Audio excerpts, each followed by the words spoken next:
This tenant cost me thousands. The crazy part, I let it happen. I gave her chance after chance, and she played me for almost 6 months straight. If you're in real estate, you need to hear this before it happens to you. So, a quick background. I've been investing in real estate full time for about 2 years. My first year, I went all in. I bought this property for $20,000 and put another 10 into it, and I rented it out for $850 a month. Everything looks solid. Tenant moves in May 1st, smooth start, no issues. Then June hits, July hits, and then that's when everything changes. She missed the first payment. Her story, she got hurt, couldn't work, waiting on disability. Now here's where I made my first mistake. I verified it. Trust would verify. She showed up to the front door with a boot and a cast on. So I showed mercy. I said, all right, let me give her time. But here's the problem. Time turned into excuses. Now she's sending me texts, screen recordings, calls with her case manager, telling me, I gotta prove the check is coming, just wait. This goes on and on for a month or two. September hits, still no payment. Finally, she sends me $900. But at this point, she owes over $2,000. And right after she pays, she hit me with a work order, plumbing issues. Now I'm thinking, hold on, you can't pay rent, but now we fixing problems. October comes, then nothing. Now she owes me about $2,600. She gives me a date, October 25th. That date comes, nothing. Then it's coming tomorrow. It usually hits on Friday. That's when it hits me. I'm getting played.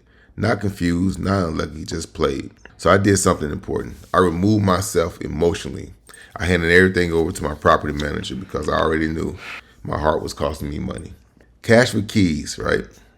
So we offer her cash for keys. We offer her $800 to leave. That's cash for keys, where you pay the tenant less than what it costs to evict the person, the evictor, just to leave, hand you the keys, and just clear. She agreed. She said she'll be out by December 29th. That day comes, and she changes her mind. That's when I said I had enough. Eviction process started January 1st. I filed the eviction, no more talking, no more chances. The court approved the unlawful detainer, so we went to court. She left the day before the sheriff was over. Left the house damaged, walls, baseboards, everything, holes in the wall. The repair cost me a few $100s. Could have been worse, but the real cost was months of lost rent, stress, and time and energy. You know the feeling. After she got evicted in February, March 17 hit, and she has received a letter to show up in court because we're filing for damages around like $4,200. She sends me a text along with my property manager. It says, CUMF is in court. And she never showed up. So when we showed up to court, me and my property manager went up there in front of the judge. We showed what the charges was, what the damages were. They approved it. Now the process with the eviction is to have them go after it. So they're going to dock her check, her Social Security, or any benefits she's getting.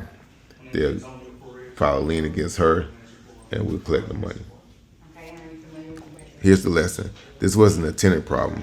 This was a discipline problem. I waited too long. I gave too many chances. I led with emotion instead of business. In real estate, you don't get paid for being nice. You get paid for being decisive. So if you're investing, have a system, have a process, and when it's time to act fast.